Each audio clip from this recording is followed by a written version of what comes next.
माल के आप सुन रहे हैं मनोकामना फिल्म्स की प्रस्तुति। मनोकामना फिल्म्स स्टूडियो दरभंगा।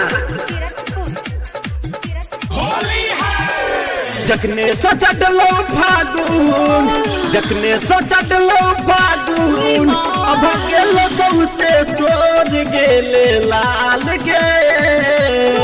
सुन माल गे हमारा संग बाल्टी में रंग गोर गे ले लाल गे हमारा संग बाल्टी में रंग गोर गे जखने सचटलो फागुन अब गेलो सौसे सोर गेले लाल गे सुन माल गे हमारा संगे बाल्टी में रंग घोर गे सुन माल गे हमारा संगे बाल्टी में रंग घोर गे सुन माल गे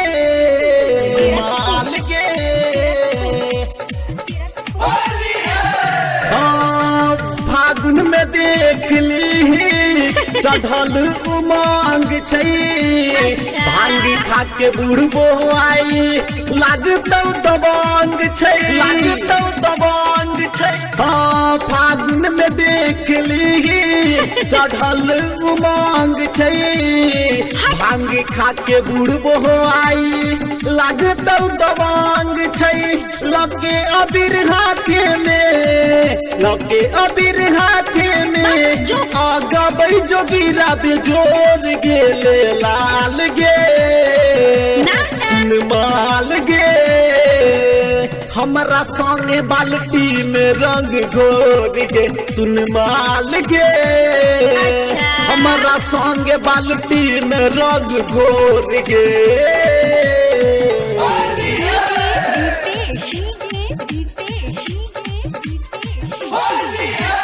हाँ भैया के सासुर के तू माल लगई छे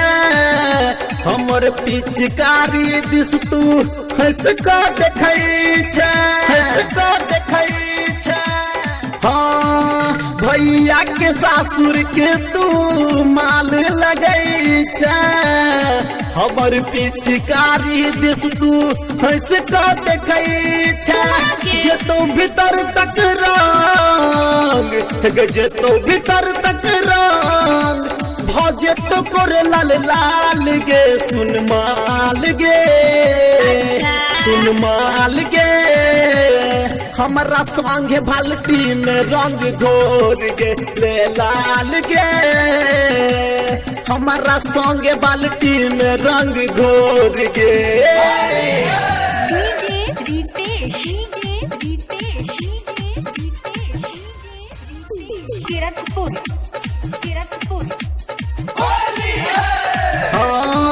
लाल पियर रंग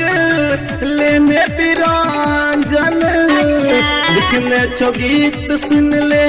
राइटर रोशन हाँ लाल पियर रंग लेने बिरांजन लिखने छो गीत सुन ले राइटर रोशन होली में कनिबल जोरी गई होली में कनिबल जोरी रंग दे बहुमल तोहर कोर गे ले लाल गे हमारा संगे बाल्टी में रंग घोर गे ले लाल गे हमारा संगे बाल्टी में रंग घोर गे बुझला कि ना।